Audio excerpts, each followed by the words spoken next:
Suzanne's Paparazzi Jewelry, 24/7 shopping available. 160920 is the code. Show her some love, like she showed us. K&A Custom Crafts on Facebook.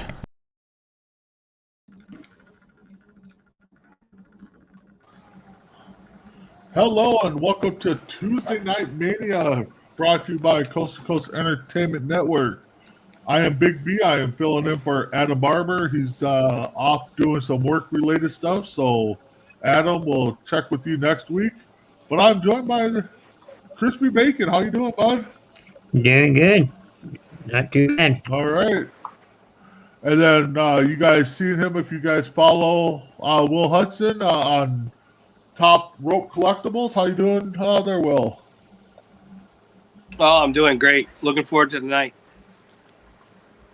Yeah, we got a definitely nice card to talk about. And then we're also joined by Joe. Joe, how you doing today, bud? I'm doing good tonight. How you guys doing? Good. Doing okay. Yep, So, good. What's up, Joe? What's up, buddy? so let's get to it. AEW last week. Anything stand out from you guys on AEW? Will, what stood out for you? For me, it was all about Ruby. All about Ruby. Gonna face Dr. Britt Baker. That's gonna be huge. And then where do they go from there? You got Thunder Rosa waiting in the background, and I think Thunder Rosa is going to be a huge contender. You're going to see her with the championship belt. There's going to be a title change at some point, and it's going to be to get her the belt on her. Another thing about AEW that really stuck out for me is, I don't know if you guys saw the thank you letter that Daniel Bryan wrote. That was really, really huge for WWE. To say thank you, and also how excited he is about AEW. And when you get somebody like that that's that talented and that excited about being somewhere, it's only going to result in good things for the fans. So for me, for AEW, those are the major standouts. I don't think Punk was used very well this week. His, bantering back and forth with Taz and that whole deal, I don't think that goes anywhere. I think you're going to spin your wheels and waste your time with Punk if you're going to have him feud with some of those guys. But definitely the standouts were Ruby for me. That's going to be a huge deal. And I think once they take the training wheels off of Ruby, you're going to see a major caliber world champion in the women's division. Nice. How about you, Joe? Takeaways from AEW this week. I agree with Will on the on Ruby. I'm looking very forward to that. I think she's finally found her niche. She's really happy where she's at, and I think she's going to have that opportunity to shine. I like the setup going into Bryan Danielson and Kenny. It's not for the title, but it gives us kind of a pre-teaser to what is going to go on in the future. I think those guys are going to tear it down tomorrow night. I really, truly do. I'm super excited for that. What else was there? I agree with the Punk thing. Hey, I think. Hey, I want to throw this in there with Joe. I think that match ends as a schmoz. I don't think there becomes an actual winner between Bryan and Omega, because I think you've got a tremendous opportunity to build some future stuff there. I don't think you see a clear-cut winner. No, I think there's going to be a whole bunch of shenanigans in there at the end. I think they're going to have a good match up to that point, just kind of whet the appetite for us of what they can do. And then we'll get the payoff down the road at, maybe Full Gear coming up, something like that. But we're definitely going to be in for something with that. CM Punk, yeah, I agree. Commentating what he was doing was good, but I just don't know where the payoff is on that whole thing with Taz. You're not going to get Taz in the ring with Punk. No. So does he get a good match out of Ricky Starks? Yeah. Powerhouse Hobbs? Maybe not so much. I don't know where the payoff is on that. Yeah, I guess we'll have to see on that. But Chris, how about you? What did you take from AEW before I give my takes? I kind of agree with the whole, Bryan Danielson, in the fight, and seeing what's going to happen there. Then you also had, you know, out of the gate, you had Adam Cole fighting, to start off the match. They've been using him in the beginning matches a lot, so. Yeah, getting to see Adam Cole out there put on a heck of a match. For me, you guys nailed it. Ruby, CM Punk.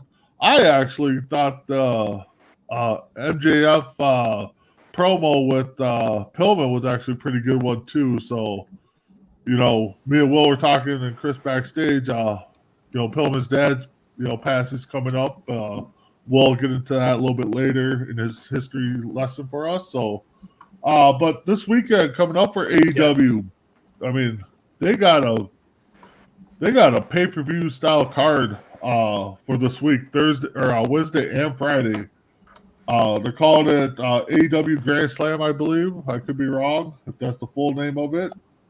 But what do you guys think on some of those matches coming up? Will, what do you think? Man, I tell you again,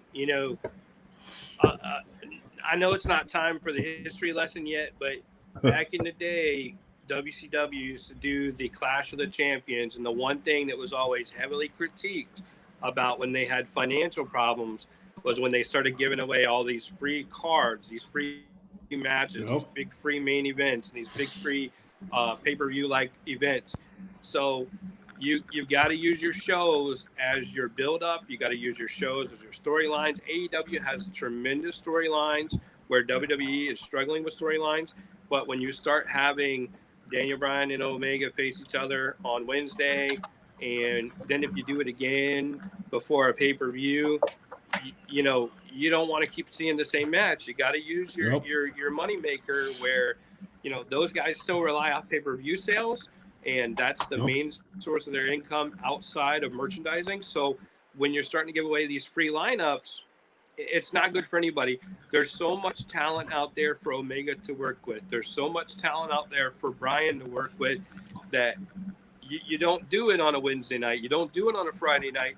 And it's great for your customer who, watches on YouTube or watches on cable or watches wherever they watch, and they're not ordering the pay-per-view. But at the same time, when you're generating your company's revenue by pay-per-view sales, second to only merchandise sales, you can't do that. And that's exactly what used to happen on Nitro. And the biggest thing is with Nitro is you would see so many tremendous matches on a Monday Night Nitro, and they would all end in a ridiculous fashion. So it got to the point where you didn't really want to see these main caliber matches on Nitro. And that's exactly the road they're going down. They've got to get some of these writers and these bookers that they've got backstage. I know for a fact some of the guys they have backstage are tremendous, absolutely talented. Arn Anderson, Tully Blanchard, Jake the Snake is a great storyteller. Mark Henry, Big Show, all these guys. And I'm sure, and a lot of those guys were there in WCW during those times. So I can tell you they've got to be telling somebody, hey, we can't go down this road. So somebody's going to have to listen really fast because there's too many other great things you can do. Yeah, what do you say, Joe? You agree with that, or?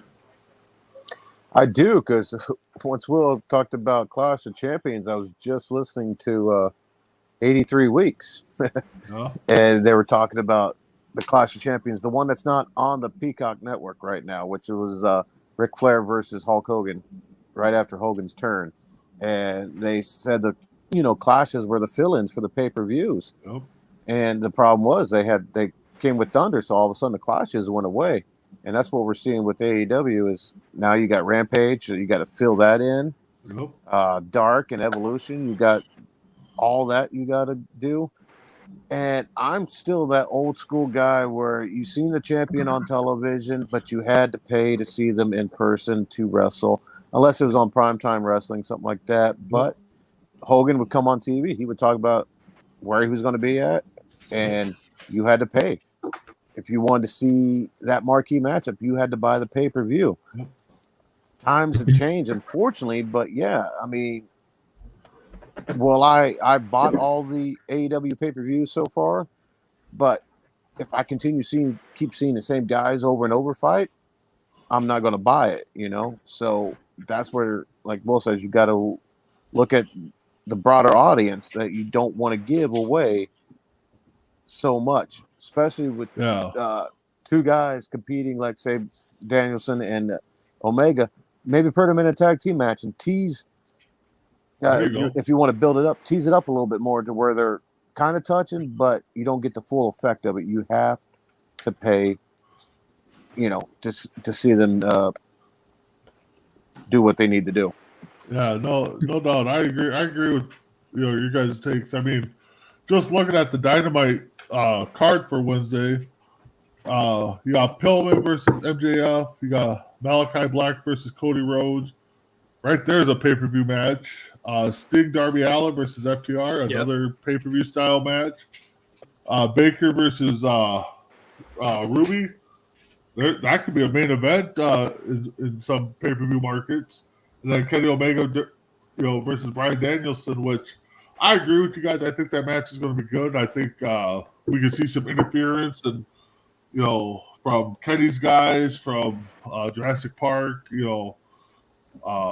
Dark Order. I think we can see some interference there. I don't think we're going to get a clear-cut winner. I'm with you guys on that. So. No, and I think MJF and Pillman, they might be the showstopper match that steals the show a little bit. I think those guys are going to put on a really good match. Yeah, I think I like that. I like that build up so far with that. I kind of like where they're going with that. We got Randy Cox saying hi guys. We got Larry Walker saying what's up everybody. TRC for life. So what's up everybody? Every time I see Larry Walker on there, I think he's a baseball player.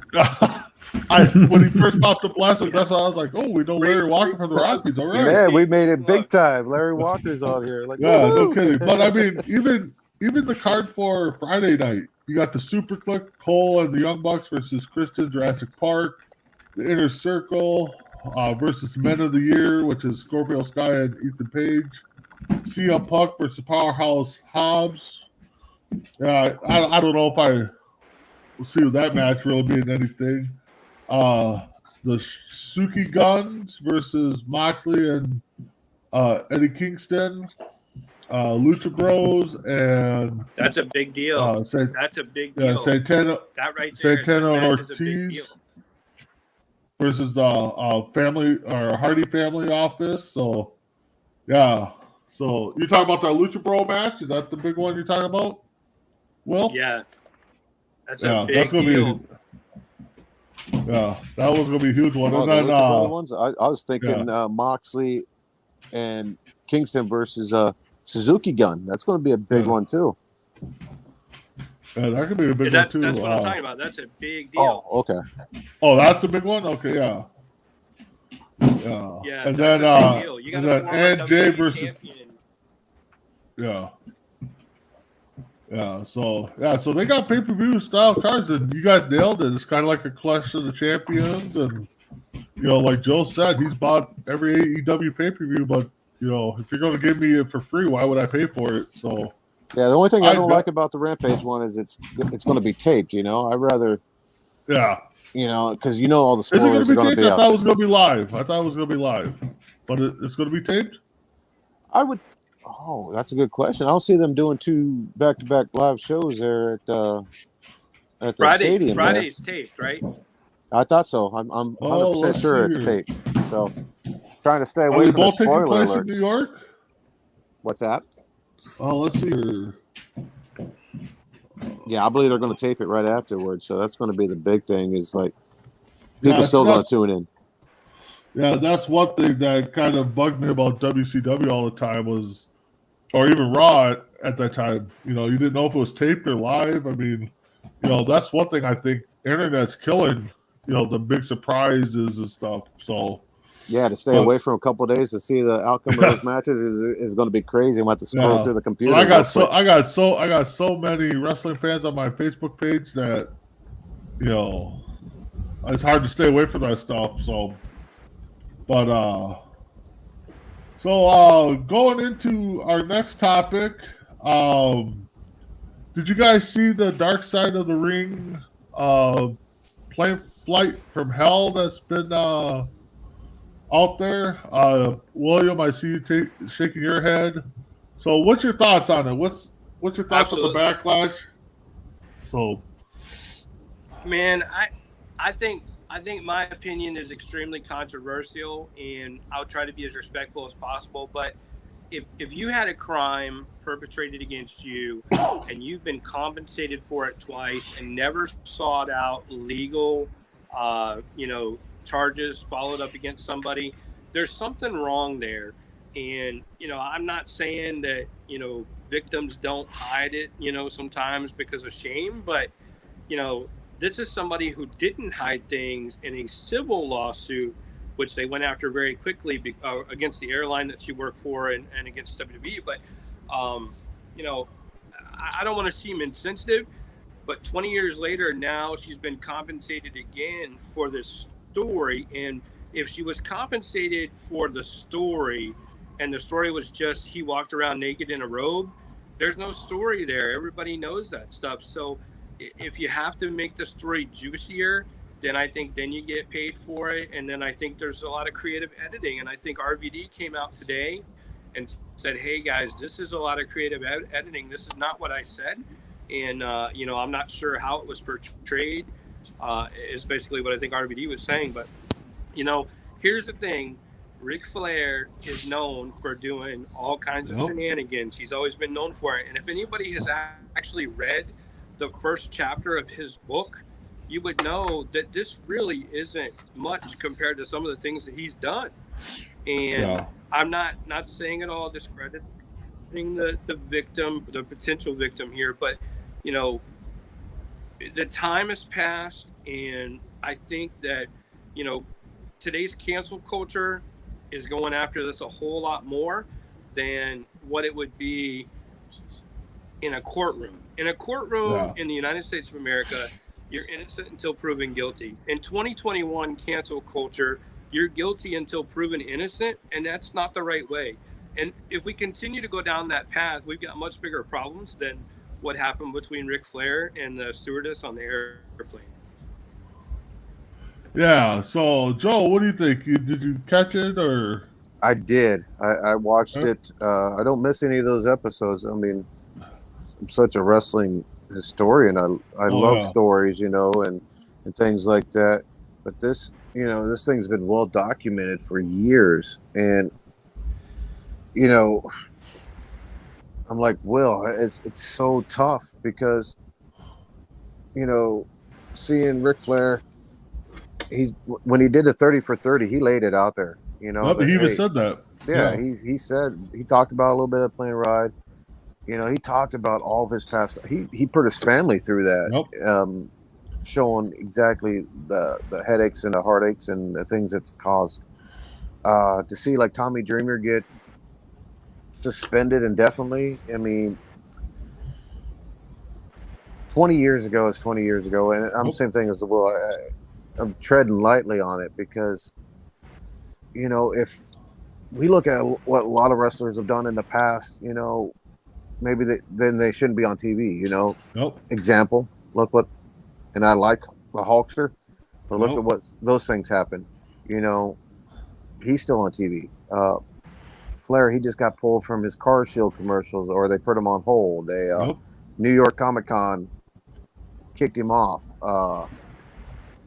And he came out today on his Twitter and said, he basically went after RVD and said RVD just ruined his life, talking about the helicopter.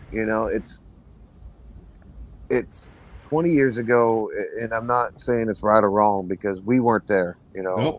None of us knows exactly what happened, but a lot of my friends that are on Facebook, a lot of them were former pro wrestlers and things like that.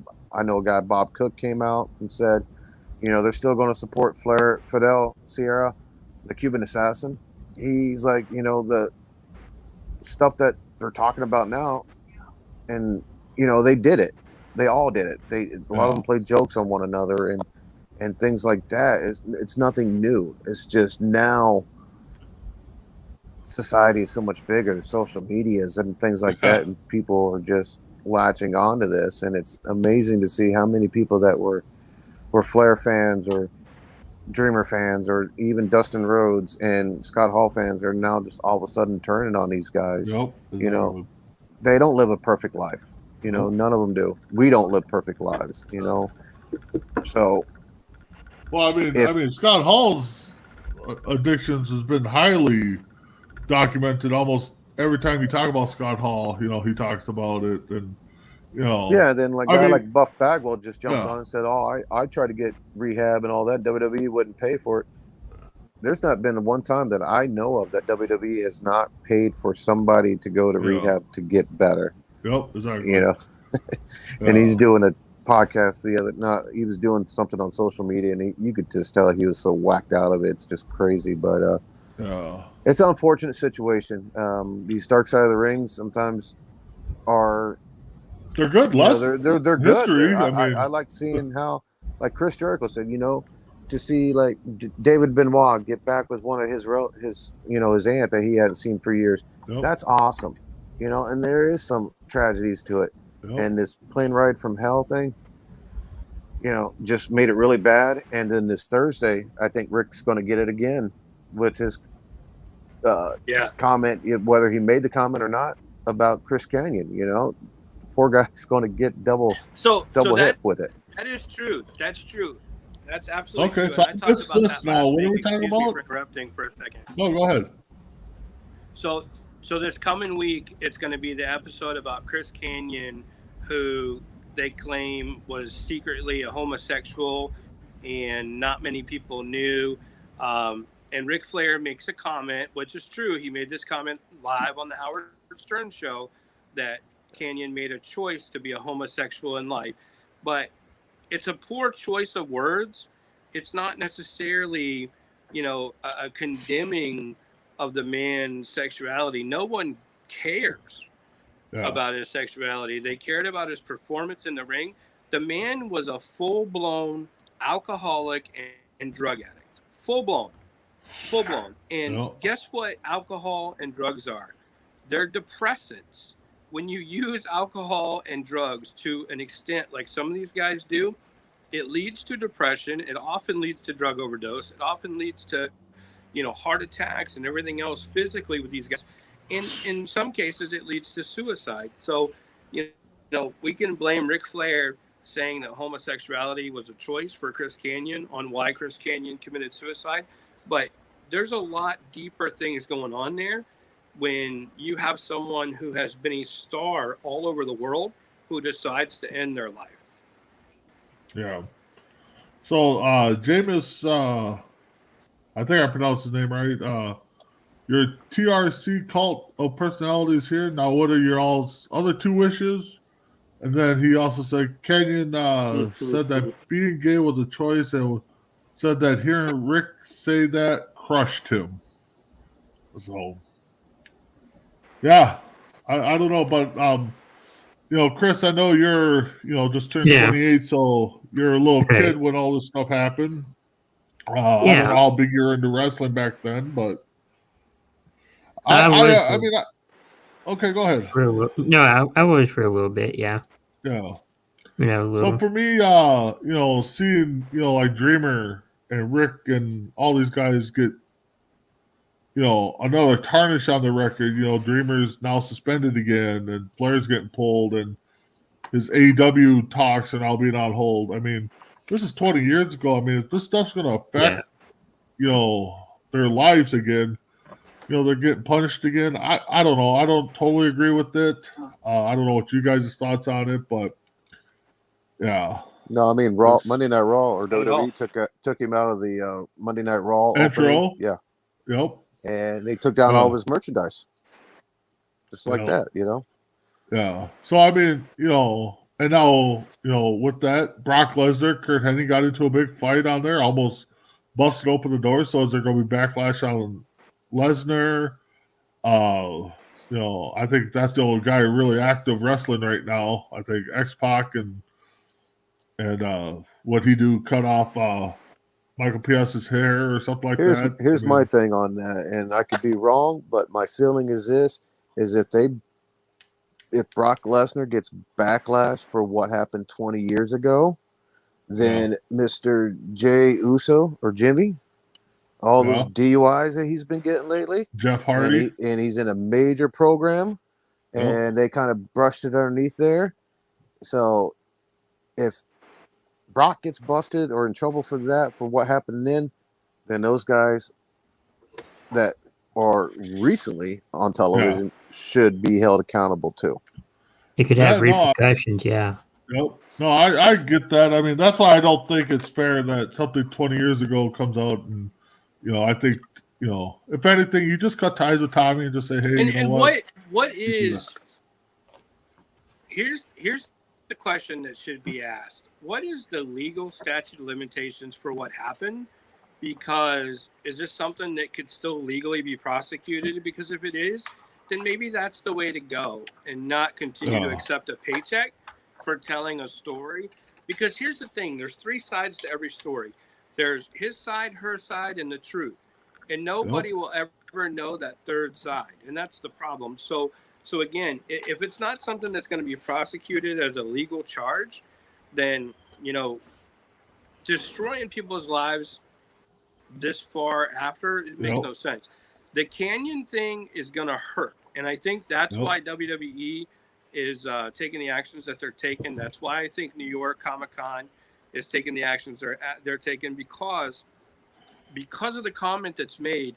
Flair is now basically making a comment directly towards a base or a group of people, and he is basically clarifying them as a stereotype by saying that homosexuality is a choice. That is a much bigger issue in today's 2021 cancel culture than what happened on this airplane. And that's what's going to cause a lot of this uproar even further, is because people are going to say that his choice of words led to this man's suicide. And not only that, but Ric Flair has bashed an entire group of people. When Ric Flair was growing up and Ric Flair was in his prime, things were looked at way differently than they're looked at now. So, well, you don't have the internet either. He may have been taught, and he may have been educated that homosexuality is a choice, because there's a lot of religions out there that explain homosexuality as a choice. I don't personally believe that. I don't personally believe that we pick our sexuality, because that's not what science tells us. But in the days of Ric Flair's in his 70s. I'm 38. So there's a big difference there. So I've learned, in my time through the science, that's not true. But maybe he never learned. These guys are not people that are extremely educated in science. They're not people that continue to follow science and learn. And in future times, as of now, when's the last time you think Ric Flair really, truly learned things like this? So in his mind, think about your grandma or your grandpa, what their views, 15, 20, 25 years ago were on a lot of these things. Oh, yeah. No, you're exactly right there. I mean, it's times have changed. Internet, everybody thinks they're a media reporter, reports everything they hear. So, yeah, it's one of those things. So, we got a couple comments here. The latest one, what's the difference between Flair exposed himself on the play and Randy Orton exposed himself to people back? I guess nothing. I mean, but I believe I've seen people say they're going to boycott Busted Open Radio as long as Dreamer's on there. I believe I saw that Busted Open Radio cut ties with Dreamer, but I could be wrong on that. They suspended him indefinitely right now. Okay. All right. So because Dave LaGreca does not condone what Tommy Dreamer said. Yeah. So with that being said, I think we touched base on that pretty good. I think kind of mixed feelings. I don't think we agree what's coming down, but again, it's 20 years ago. So William, teach us something. What's the history of wrestling? Okay, so this week's history lesson is going to come from September 2001 WWE magazine. It was still WWF back then in September 2001. And the history lesson that I want to talk about, I covered this last week with Adam Barber, Ace, is one of the matches of the year took place that year at the King of the Ring. And a lot of people either don't know about it or forgot about it. And I want to make sure we give everybody a reminder. So this match was probably the match of the year or very, very close. And that's debatable. I'm sure there's going to be people out there that are going to debate it, because in the same year The Rock faced Austin at WrestleMania in the main event, you also had at King of the Ring 2001, you had, if I can get it on there centered, Kurt Angle versus Shane McMahon in the street fight. Oh, yeah. So this was a huge, huge match. It was incredible match, and it doesn't get nearly the credit that it deserves. In the WWF magazine, September 2001, King of the Ring coverage, it only got one page, and if you look right there, it only got that paragraph right up for the match. Yep. But if you watch this match, it's incredible. And some of the highlights of that match are, of course, Kurt Angle suplexes Shane on the runway and fractures his tailbone. So when he fractures his tailbone, he ends up losing a lot of his power. As a man, especially built like that, a lot of your power comes from your lower body, no matter how big and strong your upper body is. So Kurt Angle has a lot of loss of power. He goes to throw Shane through the glass, and Shane bounces off the glass of the under the Titantron and lands on his head with a sickening thud. Incredible moment in the match where, first of all, Shane could have been seriously injured. Angle didn't have the power to throw him through it. So what do they do? Angle tries it again. Angle doesn't get a good lift. He doesn't get good power. He bounces off again. And this is a tremendous matchup. I'm telling you, I would encourage you all, go on Peacock Network, go to the King of the Ring 2001, fast forward through a lot of the fluff. This was also Kurt Angle's third match of the night. This is a real testament to what a tremendous superstar he was and a tremendous athlete, and Shane as well. So he throws him through it, finally on the third attempt. Come to find out afterwards, that glass was supposed to be extremely breakaway. It wasn't. It was reinforced because the pyrotechnics were set right next to where that glass was, so they had to reinforce it. So they used a lacquer to reinforce that glass to keep it from bursting during the pyrotechnics. Nobody knew it. The executives didn't know it. The wrestlers didn't know it. The talent, nobody knew it.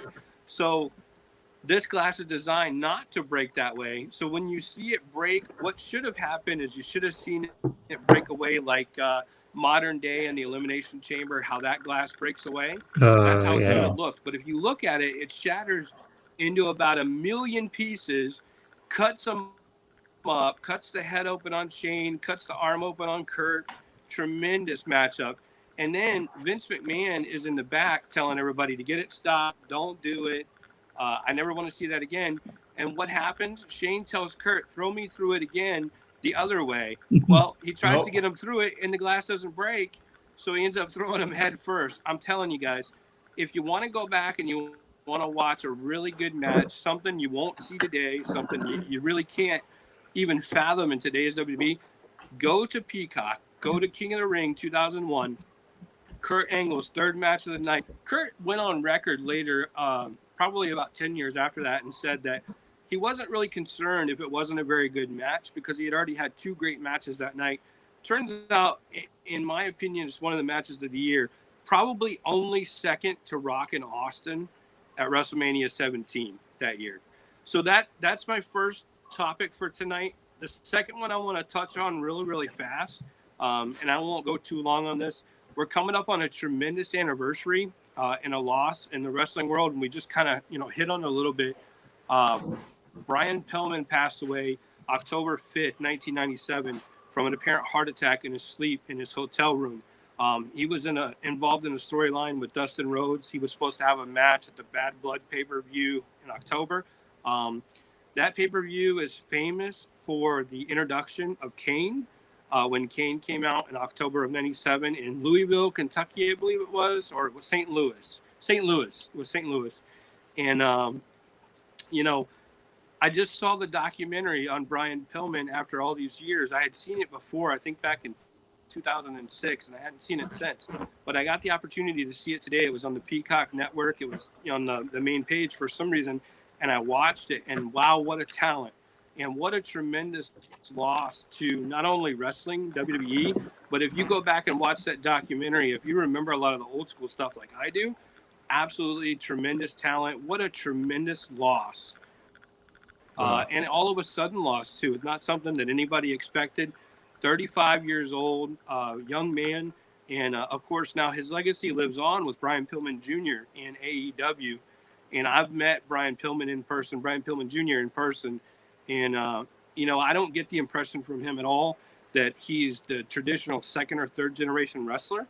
I get the impression from him that he is very happy to be there and very humbled to be there.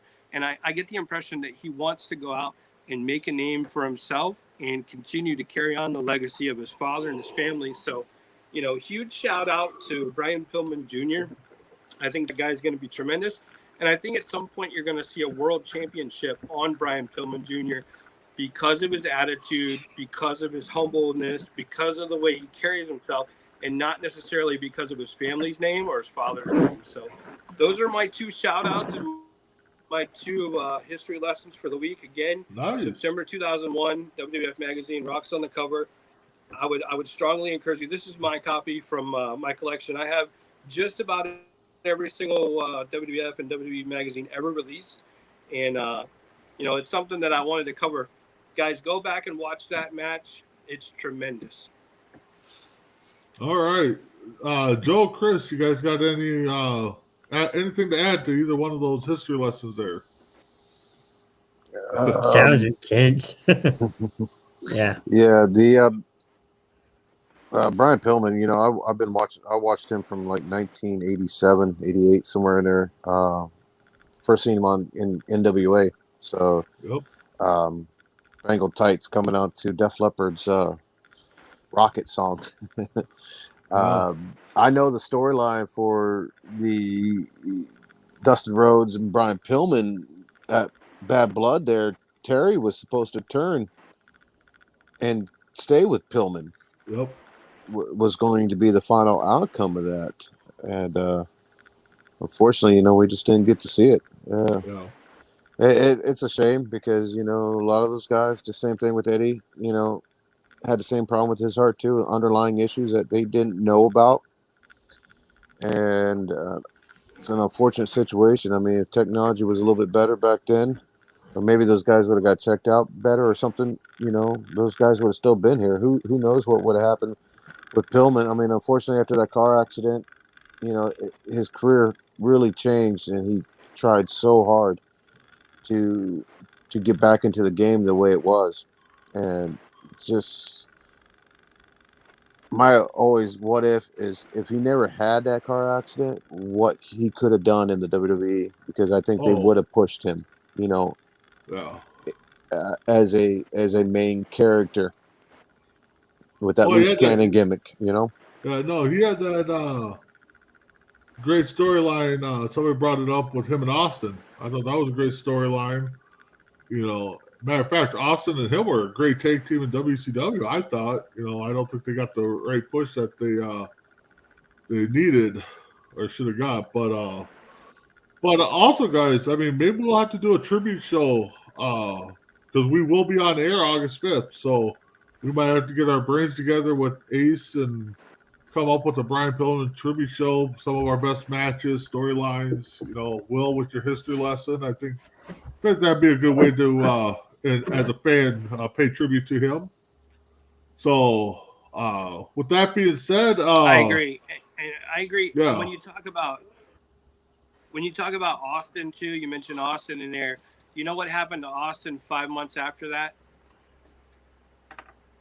With the Hollywood Blondes or the WWE for the first time. Yep. No, 5 months after Pillman's death, Austin became WWE champion. Yeah. So there like, definitely could like have been Joe some said. major feuds there. Oh yeah, they could have definitely did some. Definitely some. So I got a what if as one of our topics. Chris, you're a little young, Yeah. but we all know the old NWO, third man, Hogan turns, probably one of the biggest turns ever. There's been a lot of documentaries brought out that Hogan didn't want to do it, was a last minute thing. Sting was supposed to be the third man if Hogan did. Um, what do you guys think if Hogan did? If it wasn't Hogan, because I think NWO only works with Hogan, as popular as it got. But if it wasn't Hogan, who else could have been that third man? Could have been Sting, Flair, Macho Man. What do you guys think? Well, what do you think? Who could have been that third man if it wasn't Hogan? So believe it or not, I think if Hogan doesn't turn, then Hogan goes away for a long time making movies. He may come back and have a match here and there, and they may set up some main event matches with him and say Nash or Hall or whatever. But I think your third man at that point becomes Ted DiBiase, the $1 Million Man. And here's why. Ooh, because they needed somebody that was truly believable at the time. DiBiase had not made his appearance yet. He didn't make his appearance until shortly after the NWO named themselves the NWO. Even in the interview right after Bash at the Beach, Hogan announces that they're the New World Order of Professional Wrestling, which we all know that got shortened down very quickly on Monday Nitro. But I think DiBiase comes in. He says, I've come in to financially back these guys, and we're going to continue this feud and continue this war. I think you then see Kevin Nash move into the title picture immediately, which would have been a major feud early between the Giant and Kevin Nash. You would have had a major Giant from what was perceived at the time, because you got to remember, it wasn't until like September or October that year that it started becoming clear that these guys were not WWF intruders. It still seemed like they were a WWF intrusion and not necessarily people that were on the payroll of WCW. So, you fast forward back to the Beach 3.5 weeks later in 96, you have what's called Hog Wild 96. Your main event is Hulk Hogan, who has recently turned on WCW and is the third guy for the NWO. And he wins the world championship from the Giant at Hog Wild a month later. But I think if you didn't have that Hogan turn, Hogan's not even in the picture. Hogan's getting paid. Hogan's making movies. Hogan was still making movies even as he was world champion, and only working one Sunday a month and 4 Mondays a month. And a lot of times there too, you didn't always see Hogan on Nitro. There were times where you didn't see him. So he's off doing movies. You have a big major feud between Kevin Nash, who then picks up the WCW World Championship off of the Big Show or off the Giant. You got Ted DiBiase, who's financially fueling the whole thing. You end up moving people like Lex Luger. You move people like Sting. You move some of those guys over. And then, of course, you had a lot of other guys come over eventually from WWF. But I think that's how that goes. And the only way you see Hogan come back and stay relevant and really continue to stay relevant is he has some main event matches with those guys. Yeah. What do you think, Joe? If it's not Hogan, third man, and where's the NWO go? It's funny because I've been listening to 83 Weeks, and their whole entire build up for the past couple of weeks has been talking nothing about NWO. So I got a little spoiler on the on it because I just got done listening to they're into right now talking about the Clash of Champions one with Hogan and Flair. But they just got done talking about the Bash at the Beach, talking about the third man, and it was Sting. They were going to go. Eric Bischoff said he was going to go with Sting completely, all the way. There was no ifs, ands, or buts about it, other than Hogan, and he was not sure until the day of if even Hogan was going to do it. That's how worried they were. Yeah, and they had Kevin Nash on there talking too, and the story was that if Hogan didn't do it, it was going to be Sting, and then basically Hogan was going to be the good guy of WCW, probably teaming up with Flair and fighting the NWO is where they were going to go with it. They just didn't know. They're obviously happy the way it worked out because, like they said, they couldn't put Macho Man up in the rafters, as crazy as he is, and paint his face like the Crow. It just wouldn't work. They didn't have a backup plan for that part of it, but I would love to see Sting become an NWO member at that time, but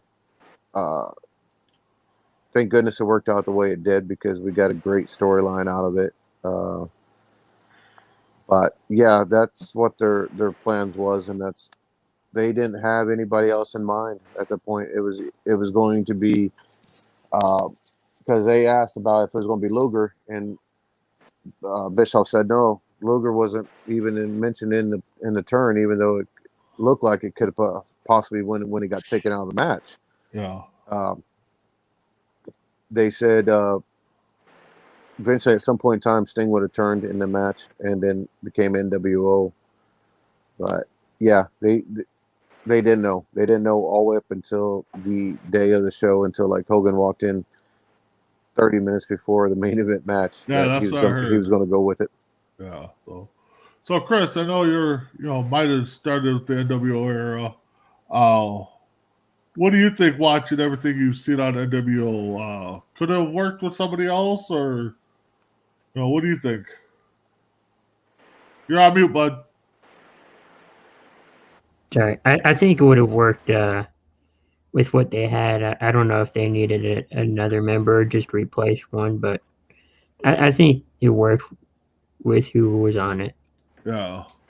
No, it definitely did. Like Joe said, I mean, we got a good, probably the biggest turn ever in pro wrestling. It worked out. I don't know. Sting was the WCW guy, so I just can't see him, being that New World Order leader. Maybe a Hart, maybe, Nash, like Will said. You bring DiBiase in as the money guy, and Nash becomes the leader, but, maybe Savage, but, Well, think about with Sting, like you said, he was the franchise of WCW. Yeah. But now at this point, WCW is bringing in all this new talent, like AEW is right now. You got the established AEW guys, and now you're bringing in new guys from the WWE. You got an upset Sting. He went from being the franchise guy to now getting, pushed around and pushed to the side. He could have. It could have been that turn of like, I've been here. You guys have screwed me over, type thing. And he did do that kind of when the Sting, the imposter Sting, came about. He turned his back on everybody when he gave his little promo. And that was the last time we saw the Surfer Sting, and then he became Crow Sting, which, I kind of like the Surfer Sting. I mean, that's personal opinion, but well, you got anything more to add to that, or what do you think? I do. Just a couple little facts I want to point out real quick. Number one, only 7 months earlier, Kevin Nash is the champion of the World Wrestling Federation, which globally was the company, because WCW was still at that point, prior to the NWO, really still considered a regional promotion. It really wasn't a major global competitor. Nash had just been their world champion. Nash had just left after multiple matches against Shawn Michaels, who was the world champion. And it was believable in every match that he did against Michaels that he was going to take the title. The WWF fans at the time believed Nash would take the title back from Michaels. Of course, it would create a feud, and that would go on for a while. But they saw, SummerSlam that year of 96 being maybe Nash and Hall, or Nash and Razor at the time for the WWF Championship, or Nash and Michaels for the WWF Championship at SummerSlam, because it wasn't until right before WrestleMania that Nash gave his intent to release. Therefore, you still had Nash and The Undertaker. So The Undertaker is the biggest thing the WWF has at the time. and Nash is facing him. So again, 7 months earlier, he's champion of the world of WWF, which is the title at the time, especially because WCW is considered a regional promotion. Then you have he's feuding and is believable to win against The Undertaker at WrestleMania. He's feuding with Shawn, believable to win the world title against Shawn, and then he just disappeared. He's on pay-per-views. He's on the April In Your House pay-per-view that year, and he's in the world title match, barely loses, and then you don't see him on the live shows anymore. He's just gone. And the following month, like 30 days later, he walks out on Nitro as the big surprise.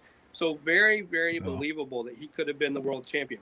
The second thing I'll point out too with Sting, a lot of people talk about Sting was Surfer Sting right before he became the Crow, and Sting was doing these different things. Sting throughout 1996 had changed his appearance already because he wanted a change in his character. He wanted to go a different angle. At that point, no one had come up with the idea of the Crow character, but Sting had let his hair grow out. His hair was a dark brown. It was kind of like little, higher than shoulder length. He was no longer a Crow character or a Surfer character the entire 1996 year.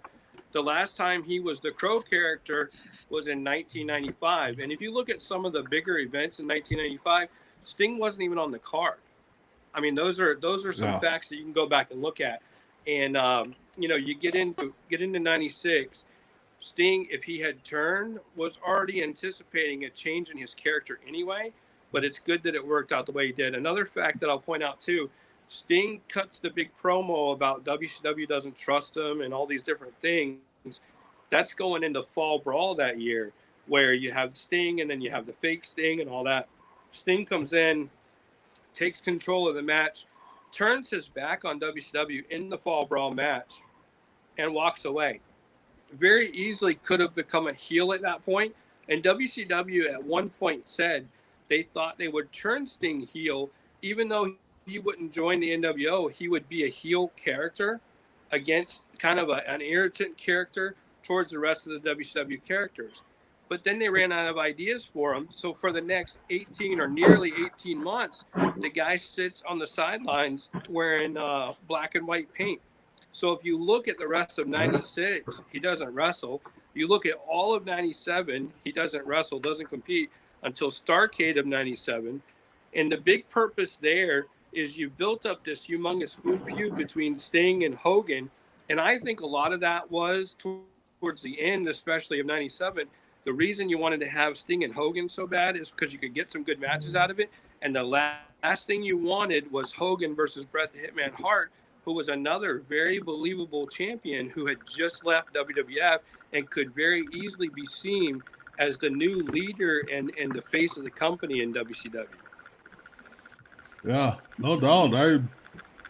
Well, you got some good knowledge there. Yeah. I can't disagree, Joe, Chris. I don't know about you guys, but Well, I know Sting let his hair grow and get dark because he said, hey, bleaching it was killing his hair. yeah, So he quit doing that. And then he sat out because, Bischoff said is because he was up on his dates. He only was allowed, he's opted to wrestle or guaranteed he had to wrestle for X amount of times a year. And he was already maxed out. And then they would have to start paying him more. So it worked out perfectly for them because then he can go into the Crow. He's not wrestling. He's still getting paid, but they don't have to pay him extra for a match. So that worked out good. I remember when Hogan and Sting first wrestled, when Sting was still with the dark hair on, like, what, the 4th or 5th Nitro or something like that, when after Lex already came back. I was torn as a fan because I was like, I liked Hogan, I liked Sting, and we didn't get a clear-cut winner all that one either. It took until 97, Starrcade, and we still didn't get a clear-cut winner out of it. I don't think they ever had a clear-cut winner in any of their matches because then they went to Super Brawl, and I don't think that was a clear finish. Let's look that up. I mean, because I think you're right, Joe. But you remember what the key was, though? The key to that Hogan Sting match was the precursor to Hogan turning bad. Do you remember that? So Hogan comes out dressed in all black. Do you remember that? Yep. So that Yeah, was I the remember. precursor before they ever even signed Hall and Nash. They had those ideas starting to generate on whether or not Hogan could be seen as a heel. So they had him come out. That was prior to his feud with the Giant at Halloween Havoc '95. But they had, Hogan was Yeah, fed because up didn't and came out in this black garb. Kevin Sullivan kind of take the red and yellow from him in a match supposedly, or that was the whole Yes. Giant thing, something like that? Well, they tried, but they tried. It was a Dungeon of Doom trying to take it away. But Yeah. Jimmy Hart didn't turn on Hogan until Halloween Havoc '95. That match that he's referring to against Sting was on a Nitro. It was an hour-long edition of Nitro Uh-huh. where Hogan was wearing the black before that. So Yeah. they were trying to test out different angles with Hogan, and that was one of the things they were testing out, which really ultimately only like 8 months later led to Hogan going black and white all the time. Yeah. No, that's good. Joe, So you're back. another big, yeah, welcome back, Joe. Another big story that kind of broke either yesterday or today. AEW reached out to the Owen Hart Foundation and struck a deal with them. I know there was a comment on here. I can't find it. Do we think Vince is pissed that AEW's got this deal with Owen Hart Foundation? Well, what do you think? I don't think he's pissed. I think he's more disappointed and let down. A lot of people believed, even though everything happened tragically with Owen, that Owen was WWE through and through, which is not true. It is documented that Owen wanted out of his WWE contract, but because Owen was the last of the Hart Foundation, Vince didn't want to let him out. Owen wanted to be with his brother. Owen wanted to be with his brother-in-laws, and they were all in WCW. A lot of people don't remember that when we're to WCW, that for a short time later, Bulldog and Anvil actually followed. They just didn't create very good storylines for those guys, so they ended up cutting them pretty quick from WCW. But Owen wanted to be with his family, and Owen didn't consider WWE his family, and he was there with his family as far as his brothers and his brother-in-law. So I don't think Vince is pissed. I think Vince is more, disappointed that, he wants to try to do something to help make it right, but there's nothing you can ever do to make it right. And unfortunately, until there's forgiveness from every side, you'll never see Owen Hart in the Hall of Fame. You'll never see things on the WWE side involve Owen Hart, because there's never going to be that closure and forgiveness until there is. Yeah, I know. I'm in. Go ahead, Joe. Whoops. Talk about Owen Hart. My internet was kept going in and out for some reason. But what I'm looking forward to, and I agree with Will on there's a lot of hatred there between Martha and WWE. But I was impressed. I was amazed, in fact, that she agreed with AEW. We're going to get an Owen Hart figure out of this thing, and all the proceeds are going to go to his foundation. So it's nice to see that she's kind of, giving back to the fans, and realize it wasn't the fans' fault for what happened. No, I agree. So I look forward to that. Maybe we get more stuff down the road. He's going to be in their AEW video game. So that's a great mending relationship. I just don't know if she's ever going to have anything to do with the WWE because of what happened. Yeah, we were talking. And also the tournament, the Owen Hart tournament too. The tournament of matches. Yeah, no, AEW's doing a lot for him. I mean, it's just sad that it can't be mended on the WWE side because that's where he wrestled at, but maybe down the road, maybe once Vince ain't around, I guess we could say, and maybe something can happen there because it took him how long to get Bruno Sammartino and them guys to come to agreement. So it took Triple H. So it took Triple H to do that one. A lot of Yeah, work for Triple H. so maybe Triple H Shane stuff could help out with that one. So, one last thing here, Alex Marie. What do you guys think of Bray Wyatt and Kevin Owens coming to AEW? I know Wyatt's been very heavily rumored. Kevin Owens just started getting rumored because his contract's up here soon. So, Joe, what do you think? Wyatt and Owens donning the black and gold of AEW. What do you think? Why? Who's not? I'm sorry. It was somebody commented Bray Wyatt and Kevin Owens going to AEW. What do you think? Bray Wyatt, I 100%. Yeah. I believe he makes his debut in Rochester when they go there. It's Brody's That's what I've been hometown. hearing. Perfect time for him to go in, and I believe at that point in time he will be a free agent to go in there. Kevin Owens, I think we're going to start to see a lot of changes, because especially with a lot of those NXT guys as well too. Johnny Gargano, his contract's coming up. Those guys got to remember, they didn't, like Adam Cole, they didn't sign those contract extensions last year or the year before because money was down. They were getting less money than the main roster guys were. So there's a rumor for a major shakeup down there in NXT. Do I see Kevin Owens going there? He's got his buddies there. He can go there, or he can go back to Ring of Honor. But there's also a rumor with Ring of Honor, they may not be running no shows, no pay-per-views for the rest of the year. I know PCO's leaving. So there may be some shakeups in Ring of Honor as well too. What do you think, Will? So I think Kevin Owens going to WWE was his dream, and I think it's still his dream. And even though he's not being utilized properly, I honestly think he would view any other company, any other platform as a step down, and he's made it. He put in his time, he worked his tail off, and he's never been the big, idea of what Vince thinks is a champion, but he has been champion. He's been Universal Champion, even though it's for a short time. I don't think Kevin Owens leaves. I think Kevin Owens stays. He sticks it through, and I think he goes and he carries a world championship again, if for nothing else, but that's his reward for staying with WWE. I don't think he goes to AEW or anywhere else. He does have a lot of friends over there. I get that, but I just don't see it. Yeah, Bray Wyatt, yes. Bray Wyatt, yes. AEW. Wyatt definitely is bound for AEW. Like Joe said, I think it's Rochester. We'll see him.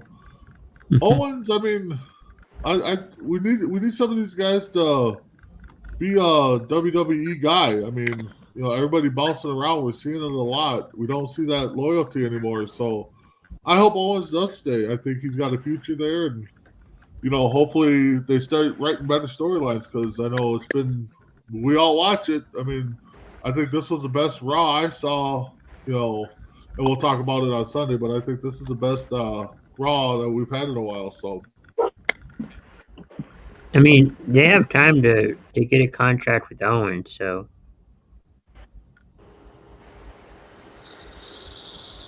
Yeah, it was a pretty good Raw. I didn't fast forward through it as much as I normally do. Yeah, so. I got a question for you guys, though. Yeah, what's up? I got the latest issue of PWI with the top 500, and Kenny Omega is ranked number 1 again. You guys agree with that? Who's number 2? No. Roman. And Kenny came out and said it could have been anybody. He says Roman had a really good year. Kenny also said, too, that he believed that if Will Ospreay didn't get hurt, he probably could have been number 1. So he actually gave credit that he said he did not feel that he was number 1, that there was, Roman and Will, and I think he put Rich Swann in there too. But yeah, I was wondering if you guys, what's your guys' thought on that? In fact, there's like 10 women in the PWI 500 this year too, which I was surprised. To me, I think Roman's the hottest thing right now. I think Roman Reigns is the hottest thing going right now. So I mean, Kenny's not too far behind, but I think Roman's the hot one right now. I think he should be number one. That's Will. What do you think? No way. No way at all. Kenny Omega, I get it, but no way. Roman Reigns is definitely number one. The guy's main evented multiple WrestleManias. He's Universal Champion for over a year. They let him beat Cena clean. There's a lot of different things. And then you got people like Big E out there, had a tremendous year. Edge comes back, has a tremendous year. Rollins has great matches. There's just too much talent out there. CM Punk's one return match was humongous for the year. You got Darby Allin having tremendous matches. Way too many people out there that are extremely talented. Not even counting the women. Thunder Rosa and Britt Baker had a tremendous match this year that easily could have been the match of the year. And I think there's a lot of people that are extremely overlooked. And I'm glad that a lot of them made the top 10, and I'm glad a lot of them made very high on the list. But if I think about the match of the year over the past 12 months, Kenny Omega's not even in the category. Yeah, I kind of agree with what Will's saying there. So, but our last comment here before we close it out is a little over that time. Rumor was that WWE wanted Alex Cole to become a heel manager for Keith Lee if he stayed in WWE. Don't like the idea. I'm glad he's not. Will, what do you think? I think there's a lot of rumors out there, but you got a young guy like that. This guy's still learning his craft. This guy's still developing, and he's going to be a future multi-time world champion somewhere. And you would totally waste him. They just now brought Keith Lee back off of dark matches because they were trying to give him more experience and get him, more groomed further along. And I think that would have wasted two tremendous talents. Adam Cole is exactly where he needs to be in AEW, and he can really hone his craft over there. And I think that would have been a horrible, horrible booking decision. Yeah, I actually like that Adam Cole still using Adam Cole baby and boom as he comes out to the ring. I'm glad he's using that. So, Joel, what do you think? About Adam Cole being the manager of Keith Lee? Yeah. Well, Adam Cole came out and said the other day that was the first time he heard it. He's trying to kayfabe everybody and say and pretend that he didn't know it. Yeah. But that would have been a waste of talent to have Adam Cole up there as a manager. Exactly. I mean, he's got way too much talent. So if that was the case, shame on WWE. They need new writers because that would have been one of the worst things to do. It would be, yeah. But I think he needed one anyway. But that would have been there. Yeah, no, I agree with that. That would have been a waste. So, well, with that being said, go around the horn one last time. Chris, give us 30 seconds. What else is on Coast to Coast this week? And I think we have. I know we have good vibes coming. I'm trying. I know Bo and Joe tomorrow. Sports Minute tomorrow. Sports Minute tomorrow. Yep. And a few others. So just keep checking us out. Yeah. Joe, what do you got coming up? Anything special? Joe, anything special coming up on your end this week? No, I usually hang out with Will or talk to Will. I think we got Spring Hill Jam this weekend, a collectible thing, and I tune into TRC. So, all right, that's the only thing I really got going on. All right, Will, how about you? Now that Coast to Coast, though, is that where Bo Dallas was on a couple weeks ago? Yep, Bo Dallas was on Wednesday with Joe. It's Bo and Joe show. So, yeah. Will, what do you got? I would say, another great episode. Really enjoyed it. Thank you to everybody that showed up. Thank you to everybody that commented. Yes. I know we're streaming it over on the Top Rope Collectibles page as well. Huge shout out to all my Top Rope Collectible guys, my admins, my mods, and the members over there. Tremendous group that we've got going. Thank you all so much for the support.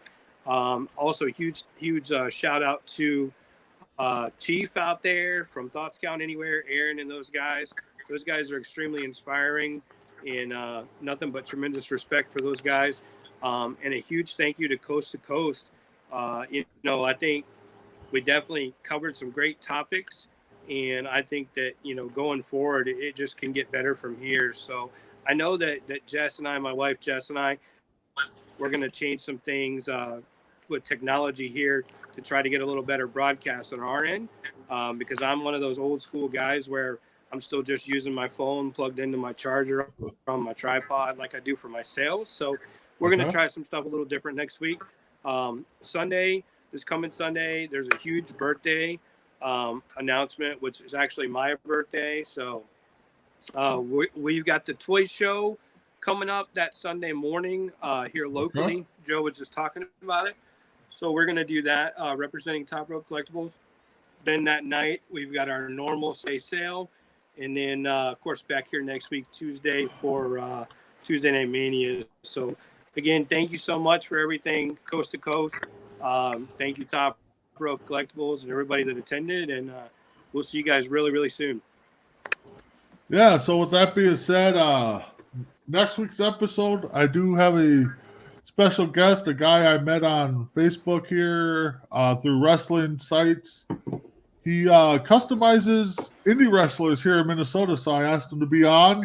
He gladly accepted, and he's going to show off some of his custom indie wrestlers that he's made.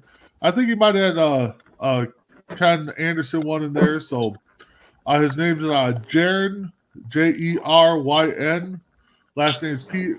Check him out on my Facebook. I'll tag him in our post here.